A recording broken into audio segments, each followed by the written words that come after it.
পূজা পাঠের যে পরম্পরা রয়েছে আমাদের শাস্ত্রে, সেই মেনেই আমরা করব। ধাম শব্দটি আমরা ওই ক্যাম্পাস থেকে প্রত্যাহার করলাম।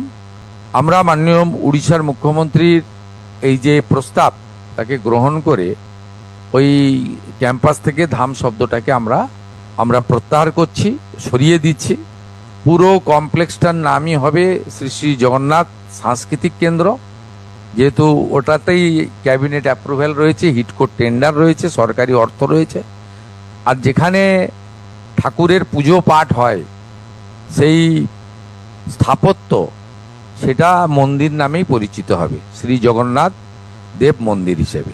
এবং সম্পূর্ণ পূজা পাঠ আমাদের সনাতন সংস্কৃতি, ভারতীয় সংস্কৃতি এবং প্রভু জগন্নাথ দেবের পূজা পাঠের যে পরম্পরা রয়েছে আমাদের শাস্ত্রে, সেই মেনেই আমরা করব।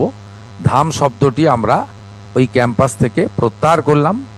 মাননীয় মুখ্য সচিব প্রয়োজনীয় নির্দেশিকা এই সংক্রান্ত জানাবেন, এবং যে পরিচালনের ট্রাস্ট কমিটি করা হয়েছে তাকেও আমরা আগামী দুদিনের মধ্যে সরকারিভাবে জানিয়ে দেব এবং আমাদের ওয়েবসাইটেও পশ্চিমবঙ্গ সরকারের দিয়ে দেব। এটাই ছিল আমাদের আজকে ছোট্ট কিন্তু খুব গুরুত্বপূর্ণ ইভেন্ট, আমাদের মিডিয়া ইভেন্ট কার্যক্রম।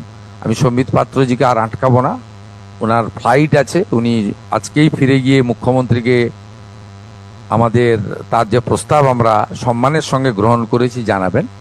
আমি সবাইকে আরেকবার নমস্কার এবং জয় জগন্নাথ বলে